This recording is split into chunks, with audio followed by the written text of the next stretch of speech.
राज्यसेवा पूर्व आणि मुख्य. पूर्वचा अभ्यासक्रम 24, 25, 26 पुढे सगळ्यांसाठी सेमच असणार आहे. 25 पासून मेन्सचा अभ्यासक्रम बदलणार आहे, फक्त प्रीचा नाही बदलणार. आणि 24 ला मेन्सचा अभ्यासक्रम जुनाच असणार आहे, तर तो पण सांगणार आहे मी तुम्हाला. पहिले नवीन सांगून देतो अँड देन जुना अभ्यासक्रम पण काय मेन्सचा तो पण सांगतो. पहिले प्रीचा समजून घेऊ सगळ्या गोष्टी A to Z. आणि याच्यानंतर आणखी एक लेक्चर, आज बुधवार ना, गुरुवार शुक्रवार ओके होईल बहुतेक. परवा जर बुक्स घेतले तर चालेल. समजा उद्या एक लेक्चर आणखी एक घेणार आहे मी. आणखी थोडं असतं बघा माहिती, जेव्हा जाहिरात येते ना, जाहिरातीमध्ये आपण काय बघतो, फक्त पहिलं पेज बघतो, किती जागा. त्याच्या पुढे 4-5 पेज असतात, त्यात बरंच काही लिहिलं असतं, ते पण सगळं समजून घेणार आहे आपण. ठीक आहे, चला. तर हे राज्यसेवा पूर्व परीक्षेचं स्कीम ऑफ एक्झामिनेशन किंवा मग त्याचं पॅटर्न आहे एक्झामचा. राज्यसेवेची पूर्व परीक्षा जी आहे याच्यामध्ये 2 पेपर असतात आपल्याला, पेपर 1 आणि पेपर 2.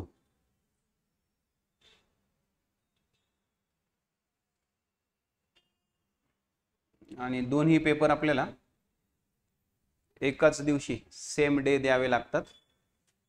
पहिला पेपर 200 मार्कांचा असतो, ज्याच्यात 100 प्रश्न विचारले जातात. दुसरा पेपर 200 मार्कांचाच असतो, ज्याच्यात 80 प्रश्न विचारले जातात.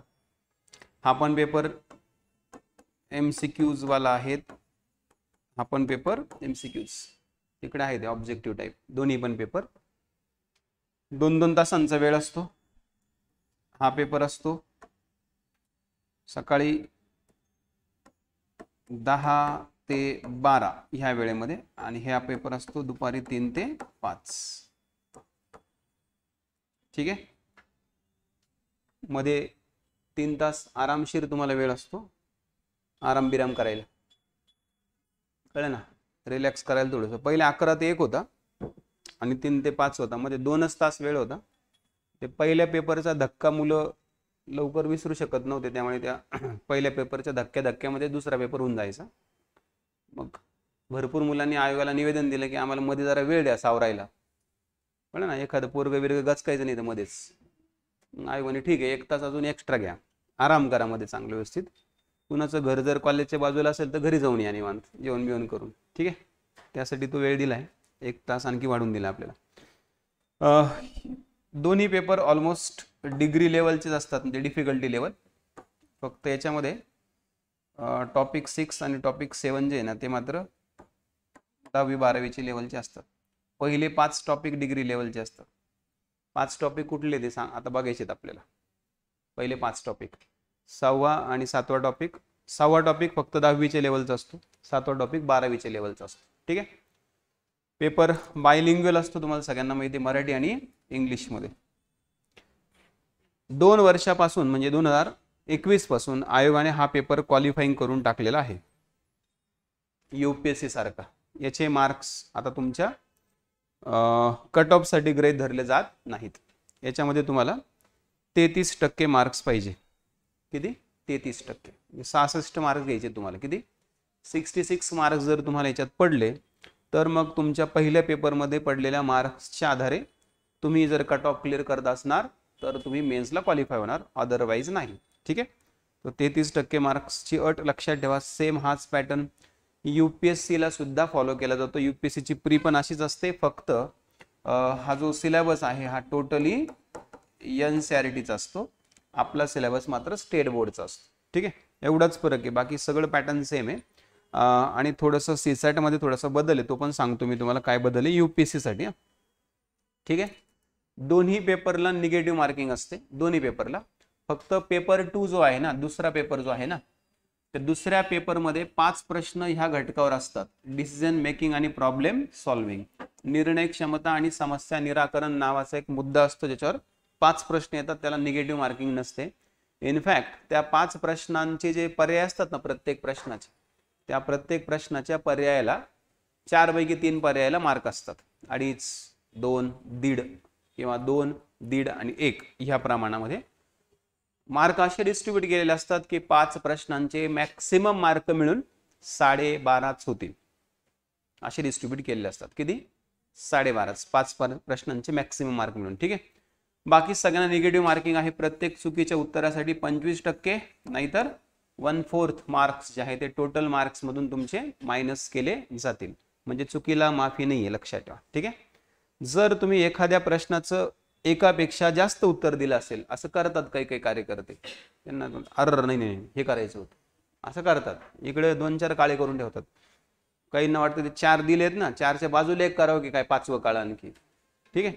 सर जर तुम्ही असं केलं समजा, किंवा ज्या उमेदवाराने कॅन्डिडेटने पूर्ण वर्तुळ जर ब्लॅक केलं नसेल, ते पूर्ण एकदम त्याला पूर्ण ब्लॅक करावं लागतं एकदम परफेक्टली असं, याची पण प्रॅक्टिस करावी लागते.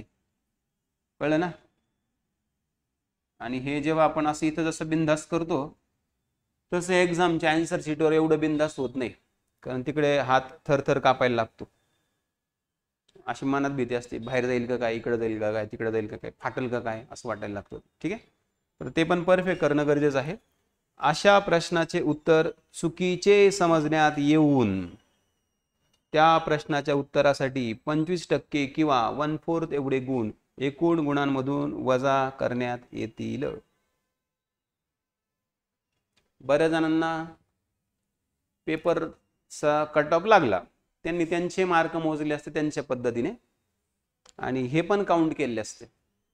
त्यांना वाटतं आपला रिझल्ट कसं काय नाही आला, मग ते हे विसरून जातात ना त्यांनी असे रिकामे कामं केलेत म्हणून. कुठले रिकामे कामं? एकापेक्षा जास्त प्रश्नांची उत्तरं काळे करून ठेवलेत. म्हणजे तुम्ही काही पण जर इनडिसिप्लिन केलं पेपरमध्ये, तर तुम्हाला डायरेक्ट शिक्षा आहे. कळत ना? जोपर्यंत तुम्ही शुअर नाही तोपर्यंत ते डार्क करायचंच नाही. नाही तर एक डार्क केलं, दुसरं केलं, नाही तर काही जण ते शुअर राहिलं बाजूला ते इतकं बारीक असतं ना ते आन्सर शीट. 5व्या प्रश्नाचे हे 4 गोल आहेत, कळत ना, आणि 6व्या प्रश्नाचे त्याला करायचे असतात. 5व्या प्रश्नाचे तिसरं उत्तर ते 6व्या प्रश्न चाललं जातं. नंतर जेव्हा 6वा प्रश्न वाचतं, अरे बापरे याचं उत्तर तर 2 आहे, 3 कसं काय केलं मी, परत मग ते खाडाखोड करत बसतं तिकडे. काहींना वाटतं मग ह्या जर झालं तर असं केलं तर चालेल का, असं पण नसतं चालत. कळलं ना? ते शाळेत बिळेत चालतं आपलं, ते चेक करता हाताने आपलं मॅन्युअल, हे सगळं मॅन्युअलने चेक होत ना, त्यामुळे. ठीक आहे. सो आता हे सगळं अशी सिस्टीम तुम्हाला कळली, कुठले कुठले मायनस होतात. अशा पद्धतीने जेव्हा तुमचे टोटल मार्क्स काउंट केले जातील, हे पण खूप महत्वाचं आहे. जर तुमचे टोटल मार्क फ्रॅक्शन्स मध्ये आले 104.25, 105.75, 103.50, तरी सुद्धा तुमचा मार्क जो आहे तो अपूर्णांकातच गृहीत धरला जाईल, राऊंड ऑफ केले जाणार नाहीत. कळलं का? समजा तुम्हाला 103.50 मार्क पडले किंवा 104.25 मार्क पडले आणि कट ऑफ 104.50 लागला, 2-3 दिवस कमीत कमी रडायचं, कमीत कमी. बाकी 8 दिवस पण चालू शकतं, गंगा जमुना सरस्वती, जेवढं तुमच्याकडे पाणी असेल तेवढं. का बरं सांगा? सगळ्यात वाईट गोष्ट आहे किती मार्काने, 0.25 मार्कांनी रिझल्ट जाणं म्हणजे सगळ्यात दुर्दैव आहे, लक्षात ठेवा. ठीक आहे. एखाद्या प्रश्नाचं उत्तर अनुत्तरित जर असेल, म्हणजे तुम्ही सॉल्व्हच नाही केला प्रश्न, अटेम्प्टच नाही केला, सोडून दिलाय, असं, दिस इज अनआन्सर्ड. अशा प्रकरणासाठी मात्र नकारात्मक म्हणजे निगेटिव्ह सिस्टीम लागू असणार नाही. अटेम्प्टच नाही केला, सोडून दिलं, तर त्याला काही निगेटिव्ह नाही. चुकीलाच हे ना, चूक असेल तर, तुम्ही चूकच नाही केली तर मग कसं काय शिक्षा? शिक्षा चुकीला आहे. कळलं का? क्लिअर झालं का? पेपर सोडवताना या गोष्टी लक्षात ठेवायच्या सगळ्या. ठीक आहे. सिलेबस बघूयात आता. पहिले पेपर 1चा, नंतर पेपर 2चा. पेपर 1चा सिलेबस 200 मार्कांसाठी आपल्याला 7 विषय आहेत. किती? 7 विषय आहेत. त्याच्यामध्ये पहिला विषय आहे चालू घडामोडी, current affairs, current events of state, national आणि इंटरनॅशनल.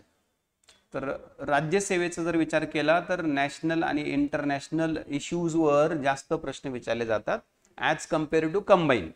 आणि कंबाईनला स्टेट आणि नॅशनल मिळून विचारतात, इंटरनॅशनल कमी विचारतात, लक्षात ठेवा. ठीक आहे. त्यानंतर दुसरा विषय आहे आपला हिस्ट्री ऑफ. प्रश्न असतात याचे 15 क्वेश्चन्स. करंट अफेअरचे 15 प्रश्न येतात. History of India and Indian national movement with some weightage to Maharashtra. हे सम वेटेज टू महाराष्ट्र हेच सगळ्यात महत्वाचं आहे, कारण महाराष्ट्रावरच जास्त प्रश्न विचारले जातात प्रीला. कळत ना. मग इतिहासाचा अभ्यास करताना पहिले इतिहासाचा अभ्यास महाराष्ट्राच्या दृष्टिकोनातून जास्त करायचा, लक्षात ठेवा. कळलं. याचे सुद्धा 15 प्रश्न विचारले जातात. हिस्ट्री सुद्धा 15 प्रश्नांची. त्यानंतर तिसरा सब्जेक्ट आहे जॉग्राफी. जॉग्राफीमध्ये महाराष्ट्र, इंडिया आणि वर्ल्ड जॉग्राफी, म्हणजे महाराष्ट्राचा, भारताचा आणि जगाचा भूगोल. त्यात काय काय, त्यात फिजिकल म्हणजे भौतिक, त्यानंतर सोशल म्हणजे सामाजिक, इकॉनॉमिक म्हणजे आर्थिक भूगोल महाराष्ट्राचा, म्हणजे 3 मुद्द्याला अनुसरून तुम्हाला अभ्यास करायचा आहे. कुठला? फिजिकल, सोशल आणि इकॉनॉमिक. ठीक आहे. फिजिकल, सोशल आणि इकॉनॉमिक अशा 3 मुद्द्याला अनुसरून तुम्हाला महाराष्ट्राच्या भूगोलाचा अभ्यास करायचा आहे with respect to Maharashtra, India and world. ठीक आहे. त्यानंतर याचे पण 15 प्रश्न, याचे सुद्धा 15 प्रश्न. चौथा विषय आहे India and Maharashtra, polity and governance, राज्यघटना आणि राजकारण. ठीक आहे. याच्यामध्ये तुम्हाला अभ्यासावं लागतं कॉन्स्टिट्यूशन, आपलं राज्यघटना कशी तयार झाली, त्यातले सगळे कलम विल्म, पॉलिटिकल सिस्टीम कशी आहे आपली, कळलं, राज्यव्यवस्था कशी आहे आपली, म्हणजे केंद्र शासन आणि राज्य शासन कसं आहे, त्यातल्या सगळ्या गोष्टी. त्यानंतर पंचायती राज म्हणजे ग्राम प्रशासन कसं आहे, ग्राम प्रशासन म्हणजे ग्रामीण स्तरावर कशा प्रकारे प्रशासन काम करतं, म्हणजे ग्रामपंचायत वगैरे सगळ्या गोष्टी, जिल्हा परिषद, पंचायत समिती वगैरे वगैरे. अर्बन गव्हर्नन्स कसं काम करतं, म्हणजे जिल्हा परिषद, महानगरपालिका, नगरपालिका वगैरे. पब्लिक पॉलिसीज काय काय आहेत, लोकांसाठी काय काय धोरणं राबवली जातात. आणि राईट्स इश्यूज काय काय आहेत. राईट्स म्हणजे काय, आपले अधिकार, मूलभूत अधिकार, ते काय काय आहेत नेमके, त्याचे इश्यूज काय काय आहेत, त्या सगळ्यांचा अभ्यास यात करावा लागतो. याचे सुद्धा 15 प्रश्न येतात. किती झाले? 60 झाले ना. 60 प्रश्न झाले बघा. त्यानंतर 5वा सब्जेक्ट आहे economics, economic and social development. हे जरा नीट व्यवस्थित समजून घ्या. अर्थशास्त्र कंबाईन राज्यसेवेचे वेगवेगळं असतं, लक्षात ठेवा. इकडे इकॉनॉमिक अँड सोशल डेव्हलपमेंट म्हणजे आर्थिक आणि सामाजिक विकास नावाचा विषय आहे, ज्याच्यामध्ये तुम्हाला सस्टेनेबल डेव्हलपमेंट म्हणजे शाश्वत विकास. मग शाश्वत विकास म्हणलं की याच्यात येतात सगळ्या योजना. काय येतात? योजना सगळ्या. शाश्वत विकास म्हणलं की त्यानंतर पॉवर्टी, गरिबी, दारिद्र्य म्हणतो आपण त्याला. त्यानंतर इन्क्लुजन, त्यानंतर डेमोग्राफिक्स, हे पण एक महत्वाचा पार्ट आहे, लोकसंख्या, नाही का. त्यानंतर सोशल सेक्टर इनिशिएटिव्ह म्हणजे सामाजिक क्षेत्रामधले काय इनिशिएटिव्ह आहेत अर्थशास्त्राच्या दृष्टिकोनातून देशाच्या, ते पण अभ्यासावे लागतात. याचे सुद्धा येतात 15 प्रश्न. ठीक आहे. त्यानंतर आला आपला विषय कुठला, general issues on environment, ecology, biodiversity, climate change. हा सगळ्यात महत्वाचा. याच्यावर करंट रिलेटेड प्रश्न येतात. करंट रिलेटेड, कारण क्लायमेट चेंजवर कॉन्फरन्सेस भरतात ना दरवर्षी, माहिती आहे ना, कॉन्फरन्स ऑफ पार्टीज, कॉप म्हणतो आपण त्याला, कळलंय. याच्यावर येतात 4 ते 5 प्रश्न, कधी 4 कधी 5. आणि नंतर आपला विषय कुठला, general science, physics, chemistry, botany, zoology, hygiene. याच्यावर येतात 20 किंवा 21 प्रश्न. कळलं, समजलंय का. सो पहिले 5 विषय 15 गुणिले 5 75, शेवटचे 2 विषय 25. पर्यावरण 5, पर्यावरण 4 किंवा 5 आणि विज्ञान 20 किंवा 21. कळलं. चलो, आलं, समजलं, लक्षात आलं, काय अडचण. हा अभ्यास केला की कंबाईन करून जातं. हा अभ्यास कंबाईनच्या खूप वरच्या लेवलचा आहे ह्या सगळ्या विषयांचा अभ्यास. त्यामुळे हा अभ्यास केला की तुम्हाला कंबाईनचा सिलेबस आरामशीर करून जातो. प्रीचा ह्या अभ्यासावर तुम्ही कंबाईनची एक्झाम देऊ शकता, प्री क्रॅक करू शकतात आरामशीर. कळले ना. वेगळा अभ्यास करायची गरज नाही. पण जर तुम्ही कंबाईनचा अभ्यास केला फक्त, तर तुम्हाला इकडे थोडं इकॉनॉमिक्सला अडचण येऊ शकते, थोडंसं करंटला अडचण येऊ शकते. कळलं ना. ह्या 2 विषयांमध्ये सगळ्यात जास्त अडचण येऊ शकते. केव्हा? जेव्हा तुम्ही कंबाईनचा अभ्यास कराल आणि राज्यसेवेचा पेपर द्यायला जाल तेव्हा. ठीक आहे. थोडंसं बराच बदल. आणि हे पण कुठलं, एन्व्हायरमेंट पण, कारण एन्व्हायरमेंट फक्त कुठे आहे, राज्यसेवेलाच आहे, कंबाईनला नाही आहे. ठीक आहे. तर मग ह्या विषयामध्ये 200 पैकी निगेटिव्ह वगैरे जाता कट ऑफ साठी तुमचा स्कोर 110+ कसा येईल हे पाहिजे. आतापर्यंतचे कट ऑफ 104, 108, 109 असे लागलेत. So 110+ will be the safe score. 110 score आणायचा म्हणजे तुमचे 55 प्रश्न करेक्ट आले पाहिजे. किती? 55 प्रश्न तुमचे करेक्ट असले पाहिजे. 55 प्रश्न करेक्ट असण्यासाठी तुम्ही कमीत कमी 70 ते 75 प्रश्न अटेम्प्ट केले पाहिजे. कळलंय? तसे तर तुम्ही, मी कमीत कमी बोललोय, तुम्ही 90 95 पण करू शकता, 100 पण करू शकता. कळलं ना? फक्त तुम्हाला ही शुअरिटी पाहिजे, काय तुमचं रेशो जो आहे ना तो चांगला पाहिजे, बरोबर येण्याचा. नाही तर काय अटेम्प्ट करायला काय, मी जाऊन काळे करून येईल सगळे 100 तुक्के मारून, त्याला काय अर्थ आहे का? नाही. ते तुम्हाला किती बरोबर येत आहेत, सोडवता येतात, सॉल्व्ह करता येतात त्याच्यावर ठरवायचं. पण हे तर लक्षात ठेवायचं, मिनिमम बाउंड्री तुमच्याकडे एवढं आहे, 70 75 तर पाहिजेच, कारण यातून 55 येऊ शकतात करेक्ट. आणि चुकले बिकले तर मायनस पण होतात, लक्षात ठेवा. ठीक आहे, चलो. दुसरा पेपर आहे पेपर 2, 200 मार्कांचा. हा सीसॅटचा पेपर आहे असं म्हणतात, पण याला पेपर 2च म्हणतात, सिव्हिल सर्व्हिसेस ॲप्टिट्यूड टेस्ट. हा पेपर आता सध्या काय आहे, क्वालिफाईंग आहे. किती? 33% मार्क्स, म्हणजे किती? 66 मार्क्स तुम्हाला याच्यामध्ये घ्यायचे आहेत. किती? 66 मार्क्स तुम्हाला याच्यामध्ये घ्यायचे आहेत. याच्यामध्ये आता सांगितलं होतं आपण, पहिल्या 5 साठी कुठली लेवल आहे रे? पहिल्या 5 साठी डिग्री, 6व्या साठी 10th आणि 7व्या साठी 12th. आत्ता सांगितलं तुम्ही मगाशी. मग पहिले 5 मुद्दे बघा कुठले आहेत. पहिले 5 मुद्दे आहेत कॉम्प्रिहेन्शन आहे पहिलं.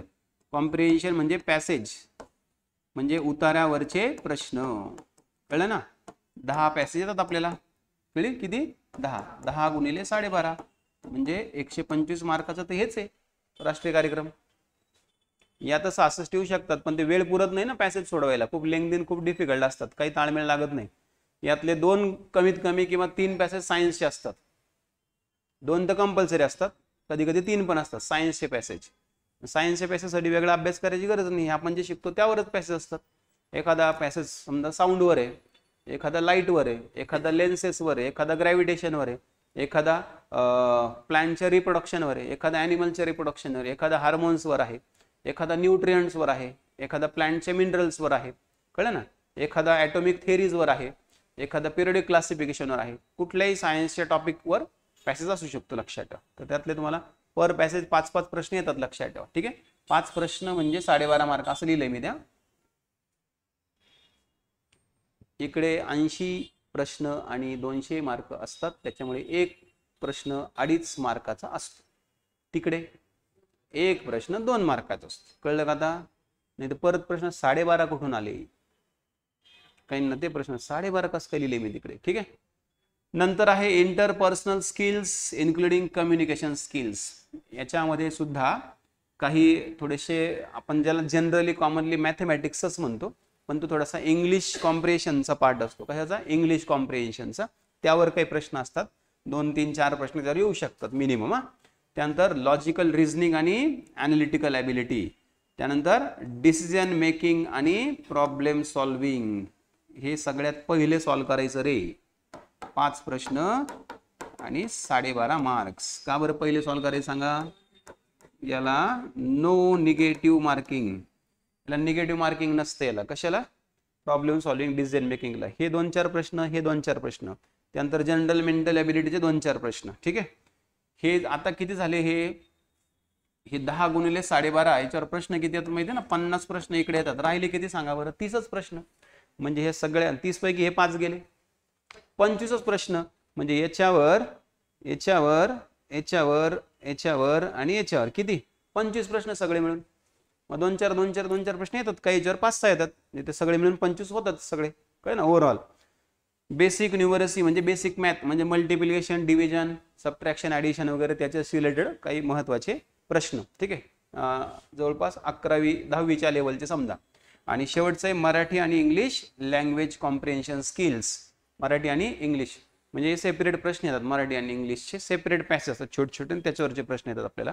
4-5 प्रश्न याच्यावर असतात. ठीक आहे. 6 झाला पेपर 2 MPSCचा, राज्यसेवेचा. आणि हा जर पेपर तुम्ही UPSCचा द्यायला गेलात, हाच जर पेपर, तर इकडे थोडंसं गडबड होते. गडबड म्हणजे चेंजेस असं आहे, कॉम्प्रिहेन्शन मध्ये साधारणपणे 30 ते 35 पॅसेज विचारले जातात. कळले ना? 30 ते 35 पॅसेज विचारले जातात. पॅसेज छोटे असतात आणि एका पॅसेजवर 1 किंवा 2च प्रश्न असतात. कळत ना? 1 किंवा 2 प्रश्न एका पॅसेजवर. म्हणजे UPSCचा सीसॅट जरा लेंग्दी आहे. कळत ना. आता सध्या राज्यसेवेचे मुलं म्हणतायत की सीसॅट क्वालिफाय होणं बाय हात का खेळ आहे. युपीएससीचे मुलं पण पहिले तेच म्हणत होते. हे तिकडे ऐकायला गेलं त्यांना, कुणाला, ते युपीएससीचे पेपर सेट करणाऱ्यांना. पोरं म्हणताय बाय हात का केले, बाय हात का केले. ते म्हणे असं का, ठीक आहे. मग 30-35 पॅसेज आता असं म्हणे, आता म्हणते आता कोई भी हात का खेळ नाही. 30-35 पॅसेज सोडवणं जोक आहे का आता, पण लेंगदी करून टाकलंय. म्हणजे सीसॅटच क्वालिफाय होत नाही आता बरेचसे तिकडे, ठीक आहे. त्यामुळे ते तसं करून टाकलंय. लवकरच इकडे पण ती सिस्टीम येऊ शकते, सांगता येत नाही. काही पण चेंज होऊ शकतो पॅसेजच्या बाबतीत. मुलांना तर आता 2 वर्षापूर्वीच वाटत होतं तसं होतं की काय, बट त्यांच्या जीवात जीव आला. पहिला पेपर झाला, दुसरा पेपर झाला, त्याच सिस्टीमने झाला, जुन्याच. त्यामुळे मग कुणाला काही जास्त टेन्शन नाही त्याच्यामध्ये, ठीक आहे. कळलं आता हे. याचा अभ्यास हे प्युअरली तुमचं टॅलेंट आहे. याचा अभ्यास हे प्युअरली तुमचा सराव आहे. याचा अभ्यास हे प्युअरली तुमचं नॉलेज आहे जास्तीत जास्त वेगवेगळ्या विषयांमधलं. कारण पॅसेज जे येतात ते science, geography, history, current, Marathi literature, कळत ना, इकॉनॉमिक्स, असे एन्व्हायरमेंट, असे पॅसेज येतात. मग हा अभ्यास जर तुमचा जीएसचा चांगला असेल, ज्याचं जीएस स्ट्रॉंग, त्याचं हे पॅसेज लवकर सुटतात. कळत ना. थोडक्यात काय माहिती आहे का, नॉलेज इज द पॉवर. जेवढं जास्त तुमच्याकडे नॉलेज तेवढं तुम्हाला पेपर सोपा. जेवढं तुमचं नॉलेज कमी तेवढे तुमचे निगेटिव्ह सूर लिहायला लागतात. निगेटिव्ह सूर म्हणजे पेपर फार डिफिकल्ट आहे, फार अवघड आहे, काहीच कळत नाही, काहीच खरं नाही, हे असे वाक्य जेव्हा आपल्या विचार डोक्यात यायला लागतात, समजून घ्यायचं इट मीन्स आपला अभ्यास अजून खूप बेसिक आहे, आपण खूप मागे आहेत आपण, असं त्याचा अर्थ होतो. लक्षात ठेवा. तेव्हा पेपर हातात पडल्यावर अशी फिलिंग आली की काहीच समजत नाहीये, लगेच ते निगेटिव्ह विचार काढून टाकायचे डोक्यात, लगेच म्हणायचं मनातल्या मनात की नाही आपल्याला परत एकदा सुरू करावं लागणार आहे. कळलं ना. आपण याच्या आसपास पण नाही. लक्षात ठेवा. म्हणजे थोडक्यात काय माहिती का, थोडा पण इगो नको डोक्यामध्ये असतो बऱ्याच मुलांना. ते पेपर नाही एका पेपर काढलाय, काही काय करायचं, म्हणजे ते अशी जनरली ॲटिट्यूड दाखवतात किंवा त्यांना असं एक फिलिंग यायला लागते की अरे मी तर खूप अभ्यास केलाय आणि पेपर काहीच्या काही काढून ठेवलाय. असं नसतं. क्लिअर ना.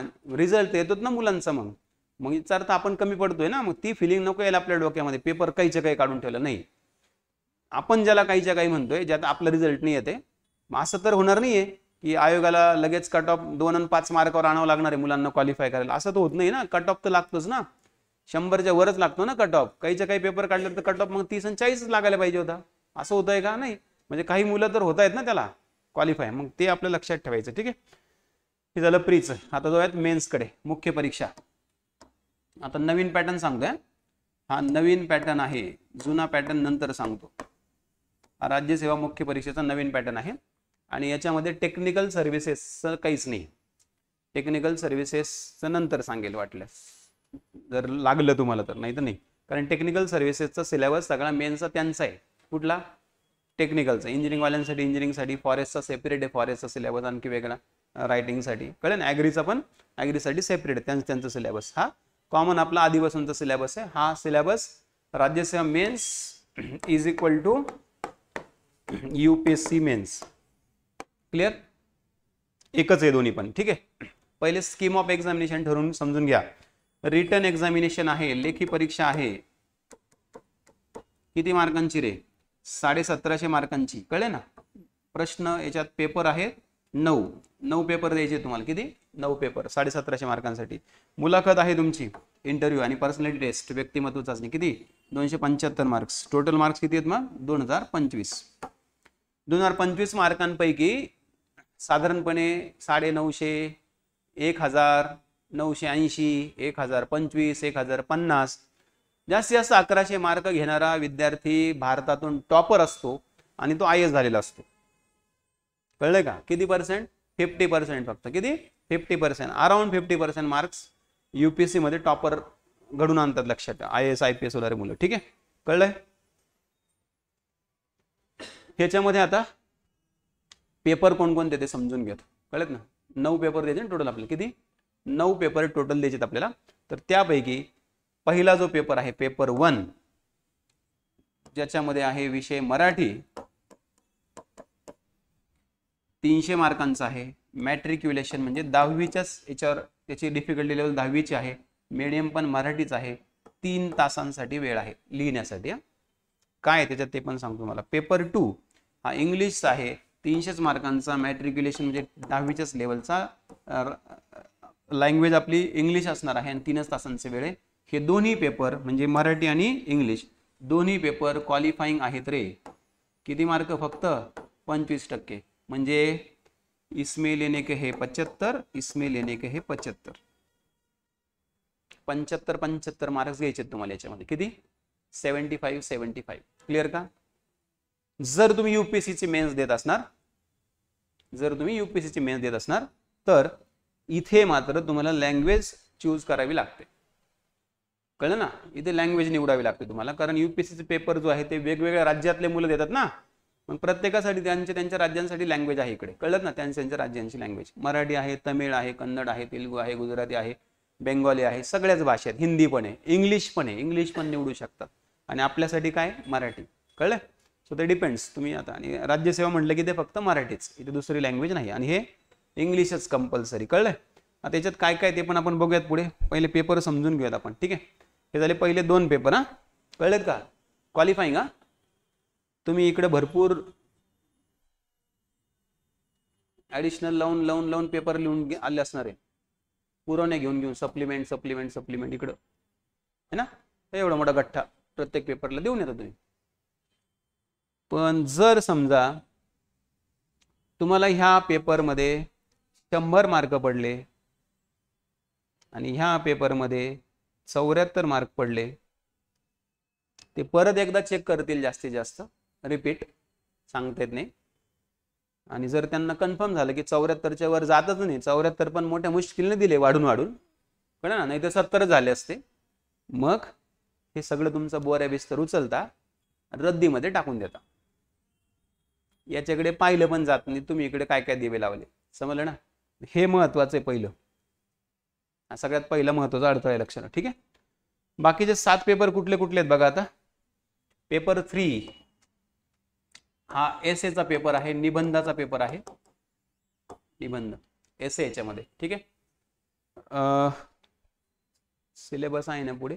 हा आहे. येस, म्हणजे आता नको सांगायला, पुढे सांगतो. एक पेपर आहे, सिलेबस आहे पुढे प्रत्येकाचा, तो सांगतो तुम्हाला, एक्सप्लेन करतो. पहिला पेपर निबंधाचा आहे, 250 मार्क. आता हे राहिले 7 पेपर आहेत ना, 7च्या 7 पेपर 250 मार्कांचे आहेत. 250 गुणिले 7, कळलं का? किती? 1750. पहिले 300 मार्कांचे 2 पेपर जे आहेत ते काय आहेत? क्वालिफाईंग आहेत. ते इकडे पकडले जातील का? नाही, हे पकडले जातील सगळे. ठीक आहे? 250 गुणिले 7 वाले 250 मार्कांचा निबंध आहे इकडे, डिग्री लेवलचे सगळं. आता तुम्हाला इकडे दोन्ही भाषेत तुम्ही लिहू शकता. 3 तासांचा वेळ आहे. 2 विषय दिलेले असतात, 2 सब्जेक्ट्स, मराठी आणि तेच परत इंग्लिशमध्ये. तुम्हाला फॉर्म भरण्याच्या अगोदरच निवडावं लागतं काय? Language of answer. एसे रायटिंगसाठी तुमचं लँग्वेज काय? मराठी का इंग्लिश? कळलं ना? तुम्हाला जे कम्फर्टेबल असेल ते, जिथे तुम्हाला वाटतं की तुम्ही व्यक्त होऊ शकता चांगलं, कळलं ना, तुम्हाला सुचू शकतं सगळं काय काय लिहायचं ते, तुम्ही ती भाषा निवडायची. अगोदरच ठरवून घ्यावं लागतं तुम्हाला. आणि मग तुम्हाला 3 तास वेळ आहे, 250 मार्क आहे, 2 पैकी एक विषय निवडायचा. कुठल्या विषयावर तुम्हाला निबंध लिहायचा आहे? कमीत कमी 400 शब्द. किती? 400 शब्द तुम्हाला निबंध लिहावा लागतो, कमीत कमी. जास्तीत जास्त तुम्ही 500-600 पर्यंत लांब जरी चालतं, तुमची इच्छा. आणि मिनिमम 400 वर्ड्स पाहिजेत, लक्षात ठेवा. 400 वर्ड्स म्हणजे 1.5-2 पानं होतात भरून, ते 2-2.5 पानं जवळपास, तेवढं तुम्हाला लिहावं लागेल. त्यानंतर पेपर 4 आहे. आता पेपर 4, 5, 6 आणि 7 हे जे आहेत ना, यांना सगळ्यांना म्हणायचं जनरल स्टडीजचे पेपर. काय? जनरल स्टडीजचे पेपर, जनरल स्टडीज. ठीक आहे? सामान्य अध्ययन. सामान्य अध्ययन मध्ये सामान्य अध्ययन 1, 2, 3 आणि 4. क्लिअर? जे की जुन्या राज्यसेवेच्या पॅटर्नचे मुख्य परीक्षेचे 4 पेपर. फक्त त्याच्यात बदल झालाय बराचसा, चेंज केला याच्यामध्ये. आता तो जुना पण सांगणार मी तुम्हाला. हे पण सगळे 250 मार्कांचे आहेत, 250 एच. लेवल यांची ग्रॅज्युएशन लेवलचीच आहे, डिग्री लेवलची. इकडे पण तुमच्याकडे लँग्वेज आहे चॉईस. काय? मराठी आणि इंग्लिश दोन्हीपैकी एक निवडू शकता तुम्ही. इंग्लिश मिडियमचे मुलं जे आहे, ज्यांचं पूर्ण एज्युकेशन इंग्लिश मिडियम मधून झाले, ते इंग्लिश निवडू शकतात. कळलं ना? सेमी इंग्लिश आणि मराठीवाल्यांनी मराठीच निवडायची, जास्त डोकं लावायचं नाही. ठीक आहे? 3-3 तासांचा वेळ याला. ठीक आहे? तर याच्यामध्ये सिलेबस काय तेव्हा समजेल आपल्याला काय काय लिहायचं याच्यामध्ये, प्रत्येक याच्यामध्ये. पेपर 8 आणि पेपर 9 हे दोघं जण जे आहेत ना, हे ऑप्शनल पेपर आहेत. ऑप्शनल पण तुम्हाला अगोदरच निवडावा लागतो. कळलं ना? ऑप्शनल 26 विषय. किती? 26 चॉईस आहेत तुमच्याकडे. 26 विषयांपैकी एक ऑप्शनल निवडायचा, एक विषय निवडायचा कुठला तरी, त्याची तयारी सुरू करायची. त्याचे तुम्हाला 2 पेपर द्यायचे, एका विषयाचे 2 पेपर द्यायचे. ऑप्शनल एकच निवडायचं आहे, एकच सब्जेक्ट निवडायचा आहे आणि त्या एका सब्जेक्टचे किती पेपर द्यायचे? 2. किती किती मार्कांचे? 2. 250 मार्कांची. पेपर 1, पेपर 2, ऑप्शनल 1, ऑप्शनल 2 लक्षात ठेवा. सेम तेच आहे बाकी सगळे सिस्टीम, मराठी आणि इंग्लिश. कळलं का? ऑप्शनल जर तुम्ही आता असा निवडला, आता तुम्ही याच्यासाठी एक लँग्वेज सिलेक्ट करू शकता, यांच्यासाठी एक लँग्वेज सिलेक्ट करू शकता, याच्यासाठी एक लँग्वेज सिलेक्ट करू शकता. कळलं काय बोललो मी? तुम्हाला वाटलं एस इंग्लिशमध्ये लिहायचं, इंग्लिशमध्ये लिहा. तुम्हाला वाटलं GS मराठीत लिहायचं, मराठीत लिहा. तुम्हाला वाटलं ऑप्शनल मराठीत लिहायचं किंवा ऑप्शनल इंग्लिशमध्ये लिहायचं, इंग्लिशमध्ये लिहा. कळलं का? आलं लक्षात? तुमची चॉईस आहे ती पुढे आहे, ते सगळं रूल्स रेग्युलेशन सांगतो तुम्हाला. कळलं घे? आलं लक्षात? 250 पैकी तरी आपण किती दिवे लावले पाहिजे? 125 लावले पाहिजे. सांगितलं ना तुम्हाला ॲव्हरेज किती? 50-55% आलं पाहिजे. 125 दिवे याच्यात लागले पाहिजे, 125 प्लसच लागले पाहिजे. कळलं ना? 150च्या आसपास आला पाहिजे स्कोर. निगेटिव्ह मार्किंगचा प्रश्न नाही ना. लिहा, आपण चांगलं लिहा. चांगलं तेव्हाच लिहिता येईल. सिस्टमॅटिक लिहा. कसं लिहायचं ते पण सांगतो तुम्हाला मी. लिहायचं कसं ते पण सांगतो तुम्हाला. हे संपलं की आपण आपलं सगळं झालं सगळं डिस्कशन, की मग आपण एक सेशन त्याच्यावर पण घेणार आहे. कशावर? रायटिंग वर्कवर. रायटिंग कसं लिहायचं नेमकं. रायटिंग तुम्हाला थोडेसे सॅम्पल पेपर दाखवतो, 1-2 प्रश्न, आणि त्यानंतर मग आपण त्याला थोडंसं समजून घेऊ. आत्ताच नाही सुरू करायचं लिहिण्याची प्रॅक्टिस, पहिले आपल्याला प्रीचा सिलेबस घ्यायचा आहे. फक्त समजून घेऊ, नाही तर सुरू होऊन जा लगेच लिहिण्याची प्रॅक्टिस. लिहिण्याची प्रॅक्टिस करा 5-6 महिने, नंतर येईल प्री, आणि प्री काही पास होऊच नका. परत लिहिण्याची प्रॅक्टिस करा, परत प्री येईल, परत प्री पास नको, परत लिहिण्याची प्रॅक्टिस करा. कळलं ना? स्ट्रॅटेजी पाहिजे ना काहीतरी. पहिले तुम्हाला ही खात्री आली पाहिजे, हा कॉन्फिडन्स आला पाहिजे की तुम्ही प्री क्वालिफाय होऊ शकता, मगच रायटिंग प्रॅक्टिस सुरू करायची, अदरवाईज नाही. ठीक आहे? चला सिलेबस समजून घ्या आता. प्रत्येक पेपरमध्ये काय काय नेमकं, प्रत्येक पेपरमध्ये 9 पेपरमध्ये काय काय हे सगळं समजून घ्या डिटेलमध्ये. लक्ष द्या. तर पहिला पेपर आहे आपला पेपर फर्स्ट, 300 मार्कांचा, जो की क्वालिफाईंग आहे. कुठला? मराठी भाषेचा पेपर आहे तो. कळलं? त्याच्यामध्ये 300 मार्कांना तुम्हाला काय काय आता बघा. 300 मार्कांना तुम्हाला कॉम्प्रिहेन्शन आहे, प्रिसाइज रायटिंग आहे, ओकॅब आहे, शॉर्ट एसे पण लिहायचं इकडे, आणि ट्रान्सलेशन पण आहे. 5 घटक आहेत तुम्हाला 300 मार्कांसाठी. किती? 5 घटक. कॉम्प्रिहेन्शन म्हणजे पॅसेजेस असतील तिकडे, पॅसेजेस उतारे ते वाचायचे, त्याच्यावरून तुम्हाला उत्तरं लिहायचे त्याचे.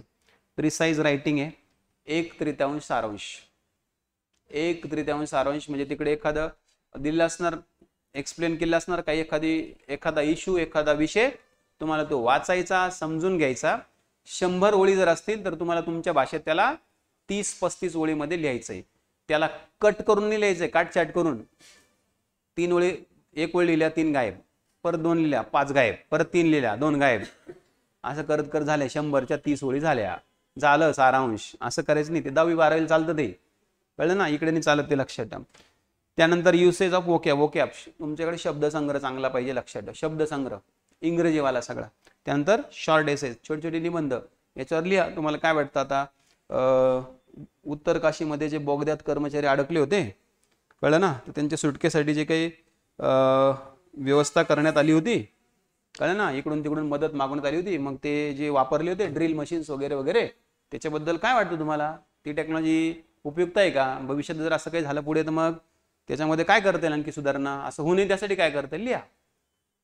असं UPSCला विचारतात, काही पण विचारतात. UPSCला करंट बेस जास्त विचारतात, जे चालू आहे ना सभोवताली सराउंडिंग. ते UPSCचा पेपर रिझल्ट त्या विद्यार्थ्याचा फार लवकर येऊ शकतो ज्याला करंट इश्यूज मध्ये खूप इंटरेस्ट आहे, जो खूप अपडेटेड आहे, ज्याला पूर्ण जगामध्ये, फक्त भारतातच नाही, पूर्ण जगामध्ये काय काय चालू आहे ना ते सगळं एकदम परफेक्टली माहिती आहे. परफेक्टली म्हणजे तो एक प्रकारे एखाद्या न्यूज कंपनीचा एखादा हेच आहे, म्हणजे अनालिसिस करणाराच आहे, विश्लेषकच आहे एखादा, परफेक्ट एकदम. जसं की इस्रायल आणि हमासचं युद्ध, मग त्याच्याबद्दल विश्लेषण, दोन्ही बाजू प्लस आणि मायनस, काय झाले परफेक्ट एकदम, काय इश्यूज आहेत त्यांचे, ते सगळ्या गोष्टी. ठीक आहे? तर हे असं आहे. आणि शेवटचं काय आपला आवडता कार्यक्रम आहे शेवटचा, ट्रान्सलेशन. याच्यात तर मार्क पडू शकता ऍटलिस्ट आपल्याला. कळलं ना? डुबते को तिनके का सहारा, इंग्लिश टू मराठी आणि वाईस वर्सा, मराठी टू इंग्लिश. समजलं का? समजलं का? हेच जशास तसं परत कॉपी पेस्ट किधर, इंग्लिश. सेम आहे, जे मराठीला आहे तेच इंग्लिशला आहे. फक्त तोच सगळं, फक्त लँग्वेज चेंज होते. तिकडे मराठी होतं, इकडे इंग्लिश होतं. हे बघा ना, comprehension, precise writing, vocab, short essays. फक्त इथे काय गायब झालं? ट्रान्सलेशन गायब झाले. ट्रान्सलेशन कुठं आले? सगळं मराठीचं इंग्लिश आणि इंग्लिशचं मराठी इकडेच येऊन गेले सगळे. एकाच पेपरला लिहून टाकले ट्रान्सलेशन. म्हणजे तुमचा प्रवास थोडासा डिफिकल्ट करण्याचा प्रयत्न केलाय. इकडे ट्रान्सलेशन नाही दिलं, कारण इकडे तुम्ही मार्क घेतले असते ना. म्हणजे तिकडे 75 पाडते तुम्ही, आरामशीर पाडता. 100 पाडता तुम्ही इकडे. कळलं ना? इथे जरा तुमचं कठीण आहे समस्या. ट्रान्सलेशन असतात तेवढे 10, 15, 20, 25 आले असते. 75 मधले 20 कव्हर झाले असते, इकडे 50 काढले असते कसं तरी. तर शॉर्ट एसेज लिहिण्याची प्रॅक्टिस, वोकॅब चांगलं, प्रिसाइज रायटिंग वगैरे वगैरे, पॅसेजेस वगैरे, कॉम्प्रिहेन्शन ऑफ गिवन पॅसेजेस हे तुम्हाला यायला पाहिजे. प्रॅक्टिसमध्ये येऊन जाईल ते. ठीक आहे. ते 2 क्वालिफाईंग पेपर झाले. पेपर 3 250 मार्कांचा. कशाचा? एसेचा, निबंध. एसे तुम्हाला इथे मल्टिपल टॉपिक्सवर एसे लिहावे लागतात. They will be expected to keep in closely to the subject of the essay, to arrange their ideas in an orderly fashion and to write concisely. Multiple topics वर तुम्हाला एसे लिहावे लागतात. एसे लिहित असताना ही काळजी घ्यावी लागते. कळलं ना? कुठली काळजी कळली तुम्हाला? काय? Keep closely to the subject. जे टायटल असेल त्याला धरूनच लिहावं लागतं. कळलं ना? काहीच्या काही लिहून चालत नाही. नाही तर शाळेसारखं आपलं माझी शाळा निबंध लिहा. माझी शाळा मला खूप आवडते. हा, माझ्या शाळेचं असं मोठं ग्राउंड आहे, माझ्या शाळेत सगळीकडे झाडे आहे. परत माझी शाळा मला खूप आवडते. साधं म्हणजे 2-4 ओळी लिहिल्या, परत 5वी ओळ तीच, काय? माझी शाळा मला खूप आवडते.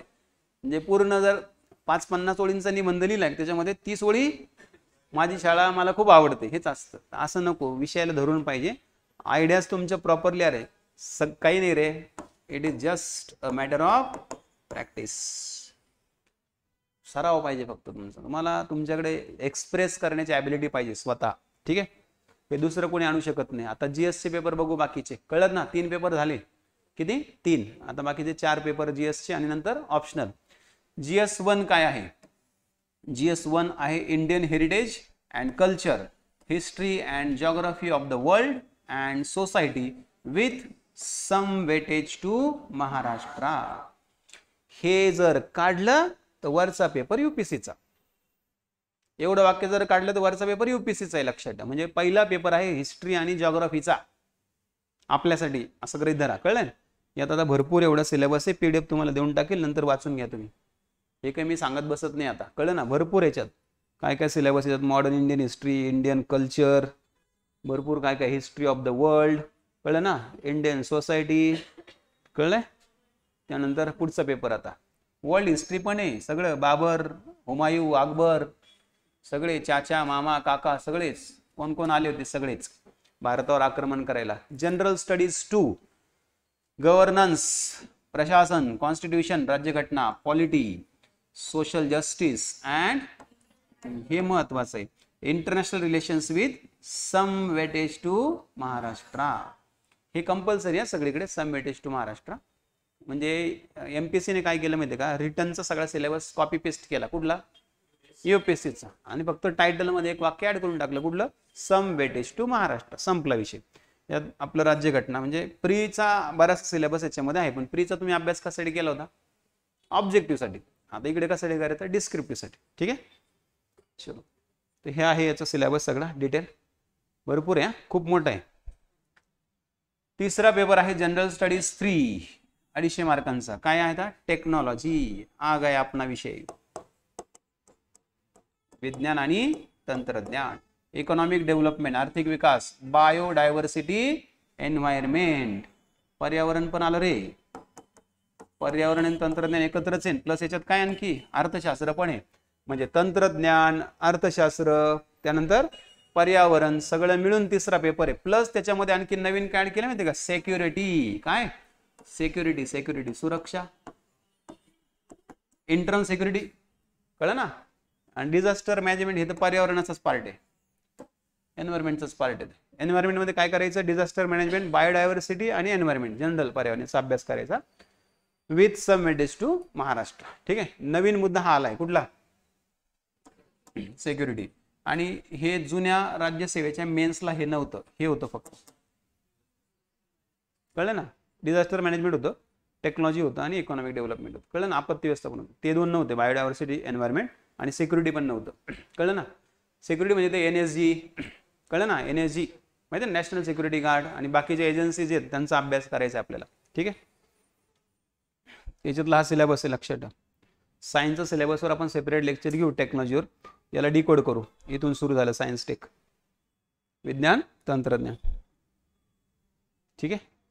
हे security challenges, their management, border areas, कळलं ना. ऑर्गनाइज क्राईम कंट्रोल करण्यासाठी, टेररिझम कंट्रोल करण्यासाठी. ठीक आहे. याच्यात सायबर सिक्युरिटी पण आहे, cyber security, money laundering, ED. Money laundering म्हणजे ईडी ना, कळलं ना. तेच ईडीज करतात तेच, ते पण आहे तुम्हाला अभ्यासाला. चौथा पेपर हा पूर्णपणे नवीन आहे रे, टोटली न्यू पेपर आहे हा. याचा तुमच्या आतापर्यंतच्या प्रीच्या आणि बाकीच्या कुठल्या अभ्यासाचा काही संबंध नाही. सगळ्यात खतरनाक पेपर आहे. UPSC वाले पण पोरं डोकं खराब होऊन जाते पेपरमध्ये. इथिक्स, इंटिग्रिटी अँड ऍप्टिट्यूड, नैतिकता, सचोटी आणि अभियोग्यता. शब्दच डेंजर आहे. इथिक्स म्हणजे नैतिकता, सचोटी आणि अभियोग्यता. तुमचा इमोशनल कोशंट तपासणारा पेपर आहे. Emotional quotient, EQ. एक चांगले अधिकारी कसे असू शकतात, कसे असायला पाहिजे, काय करायला पाहिजे, तुमच्याकडे काय काय इथिक्स पाहिजे. पेपर देता पोरं, अधिकारी पण होतात, नोकरी लागली की हे विसरून जातं सगळं, कळलं ना. याच्यात काय आहे पेपरमध्ये, हा पेपर याच्यासाठी दिलाय की तुम्ही कोणावर अन्याय नको करायला, तुम्ही चुकीचं काम नको करायला, तुम्ही भ्रष्टाचार नको करायला, तुम्ही देशाच्या सगळ्या गोष्टी, सगळ्यांना समान वागणूक द्यायला पाहिजे, त्यासाठी पेपर आहे, कळलं ना. याच्यात त्या सगळ्या गोष्टी आहेत, लक्षात ठेवा. प्रॉब्लेम सॉल्व्हिंग वगैरे, अप्रोच, क्वेश्चन वगैरे, प्रश्न उत्तर वगैरे, काय काय काय काय काय काय सगळ्या गोष्टी, ह्युमन इंटरफेस वगैरे, ऍप्टिट्यूड वगैरे, कंटेंट स्ट्रक्चर भरपूर आहेत. एकदा वाचलं ना शांतपणे तुम्हाला कळून जाईल याच्यातल्या गोष्टी सगळ्या. ठीक आहे.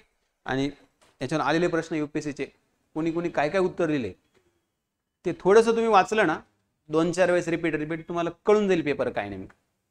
सॉल्व क्वेश्चन्स याच्या अगोदर आलेले किंवा प्रॅक्टिस क्वेश्चन्स. ठीक आहे. चला, GS संपले. त्यानंतर आहे आपला पेपर 8 आणि पेपर 9, 250 मार्कांचे. कशाचे ते, ऑप्शनल सब्जेक्ट्स. पेपर 1, 2 त्यांचेच आहेत. मग आता किती विषयांमधून निवडायचे तुम्हाला, 26 विषयांमधून एक विषय निवडायचा तुम्हाला. ॲग्रिकल्चर, ॲनिमल हजबंड्री, अँथ्रोपोलॉजी, त्यानंतर बॉटनी, अल्फाबेटिकल ऑर्डरने, chemistry, civil engineering, commerce and accountancy, economics, electrical engineering, geography, geology, history, law, त्यानंतर मॅनेजमेंट म्हणजे MBA, Marathi literature, mathematics, mechanical engineering, medical science, philosophy, physics, political science and international relations, psychology, public administration, sociology, statistics आणि zoology. कळलं. तुम्हाला choice देऊन ठेवतो मी आताच. 1,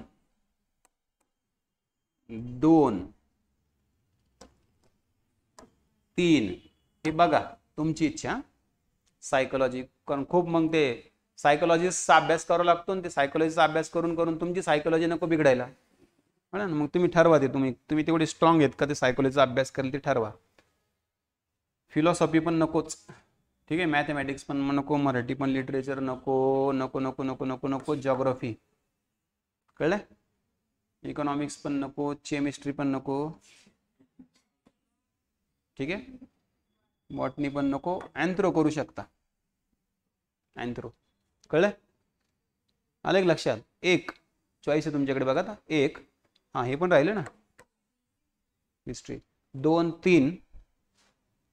3, 4, 5 आणि 6. 6 पैकी निवडायचं एक. कळत ना. 6 पैकी कुठलं तरी. कसं निवडायचा, डोळे बंद करून निवडायचा. हां, सोशियोलॉजी. पहिले त्याचे सगळ्यांचे प्रश्न पाहिजे, सोडवलेले पेपर पाहिजे, वाचायचे, समजून घ्यायचे. कुठले प्रश्न वाचल्यावर आपल्याला गुदगुल्या व्हायला लागल्या, कुठले प्रश्न वाचल्यानंतर डोक्यात मुंग्या यायला लागल्या, समजून घ्यायचं लगेच. गुदगुल्या व्हायला लागल्या म्हणजे चांगला विषय आपल्यासाठी, मुंग्या यायला लागल्या म्हणजे नको. कळलं ना? तेव्हा आपण आपलं ठरवायचं, काय नाही दुसऱ्याचं ऐकून नाही करायचं. चला, हा काय आता 24चा अभ्यासक्रम आहे. थोडक्यात सांगून देतो म्हणजे आपलं आजचं सेशन कंप्लीट होईल. ठीक आहे. हा आता ओल्ड सिलेबस. हा राज्यसेवा मुख्य परीक्षा कुठला? Old syllabus. 24ची जी मेन्स होईल त्यासाठी आता शेवटची मेन्स आता ओल्ड सिलेबसची. 6 पेपर आहेत. किती? 6 पेपर. राज्यसेवा मुख्य परीक्षा 2024 साठी 6 पेपर आहेत. पहिला पेपर आहे मराठी आणि इंग्लिश, दुसरा पेपर आहे मराठी आणि इंग्लिश. काय फरक? पहिला पेपर डिस्क्रिप्टिव्ह आहे, हा पेपर डिस्क्रिप्टिव्ह आहे, लेखी आहे. मराठी 50, इंग्लिश 50, 3 तासाचा वेळ आहे. कळलं? निगेटिव्ह नाही. दुसरा पेपर पण मराठी आणि इंग्लिशच आहे, पण याच्यामध्ये काय आहे? याच्यात ग्रामर आहे. ग्रामर मार्क तेच आहेत 50-50. ठीक आहे. 50-50 प्रश्न आहेत आणि 50-50 मार्क आहेत. दोन्ही मिळून 100. एकच तास वेळ आहे. नंतर 4 GS चे पेपर आहेत. किती? GS1, GS2, GS3, GS4. किती मार्कांचे? 150 मार्कांचे, म्हणजे 600 मार्कांचे. कळलेत का? हे 600 आणि 200 किती मार्कांची मेन्स आहे? 800 मार्कांची मेन्स आहे. कळलं ना? किती? 800 मार्कांची मेन्स ओल्ड सिलेबसची. त्यातले सिलेबस येत आहे. कळलं? एकूण प्रश्न 3, एकूण गुण 50. मराठीचे 3, इंग्लिशचे 3. कुठला? रिटर्नवाला पारंपरिक वर्णात म्हणजे लेखी. लक्षात आहे. वेळ किती? 3 तास. हे मराठी आणि इंग्लिश. हे पेपर 1, पेपर 2. कळत ना? ते झाल्यानंतर दुसरा पेपर नाही का तो, हा 50, हा 50. काय काय बघून घ्या त्याच्यात. एसे 2 पैकी एका विषयावर 400 शब्दात, भाषांतर आहे, अर्धपान आणि सारांश लेखन. आणि इकडे पण तेच आहे सेम, फक्त इंग्लिशमध्ये आणि ते मराठीमध्ये. कळलं ना? दुसरा पेपर कुठला? मराठीचा. निगेटिव्ह मार्किंग याला, एकच तास वेळ आहे. हा ऑब्जेक्टिव्ह आहे, MCQज आहे. 50-50 प्रश्न दोन्ही याचे. कळलं? ते पहिला रिटर्न होता. काय लिहायचं कळलं तिकडे? निबंध वगैरे लिहायचंय, भाषांतर वगैरे करायचंय. हा याचा सिलेबस आहे ऑब्जेक्टिव्हचा. सेम आहे दोन्हीचा सिलेबस. ग्रामर आहे. कळलं ना? त्याच्यामध्ये सेंटेन्स कन्स्ट्रक्शन, ते अँटोनिम्स, सिनोनिम्स, त्यानंतर हे पंक्च्युएशन वगैरे, शुद्ध लेखन वगैरे वगैरे वगैरे, आकलन, उतरावरचे प्रश्न वगैरे. इकडे पण तेच आहे. नंतर आता GS1. GS1 मध्ये काय माहिती आहे? इतिहास, भूगोल आणि कृषी. GS1 काय? इतिहास, भूगोल आणि कृषी. हिस्ट्री, जॉग्राफी आणि ॲग्री. 150 मार्क, 150 प्रश्न, निगेटिव्ह मार्किंग. कळलं का? GS1 कळलं का? काय? हिस्ट्री, जॉग्राफी आणि ॲग्री 3. 55, 55 आणि 40. 55 इतिहास, 55 भूगोल आणि 40 कृषी. मार्कांचं डिस्ट्रीब्युशन काय? 55, 55 आणि 40. 150 मार्काचा पेपर आहे. ठीक आहे. त्याचा अभ्यासक्रम आहे इतिहासाचा, त्यानंतर हा भूगोलाचा, हा कृषीचा. ठीक आहे. हे सामान्य अध्ययन 150 मार्कांचा. हा पेपर आहे आपला राज्यघटना, राज्यव्यवस्था, सगळं राज्यघटना, राज्यव्यवस्था, पंचायत राज वगैरे सगळं याच्यामध्ये 150 मार्कांचा. हे संविधान, घटना दुरुस्त्या वगैरे वगैरे सगळ्या गोष्टी. कळले? सामान्य अध्ययन 3 हा आहे मानव संसाधन विकास म्हणजे HRD आणि मानवी हक्क म्हणजे HR. सगळ्या योजना मानव संसाधन विकास आणि 150 मार्कांचं. ठीक आहे. आणि चौथा पेपर आहे आपला सामान्य अध्ययन 4 आपला आहे. याच्यात इकॉनॉमिक्स पण आहे, कृषी अर्थशास्त्र पण आहे आणि विज्ञान तंत्रज्ञान पण आहे. कळलं का? 55, 55 आणि 40. कळलं? 40 मार्काला सायन्स टेक आहे. 150 मार्कांचा पेपर आहे. हा याचा अभ्यासक्रम आहे अर्थशास्त्र. हे आता कंबाईन मेन्सला आलाय सिलेबस सगळा. हा सिलेबस सगळा कंबाईन मेन्सला आलाय इकॉनॉमिक्सचा. ठीक आहे. हे विज्ञान तंत्रज्ञानाचं आहे. ऊर्जा, संगणक, स्पेस, बायोटेक्नॉलॉजी. कळलं ना? चलो, कळलं का? राज्यसेवेचा सिलेबस कळाला का सगळा? प्री मेन्सचा.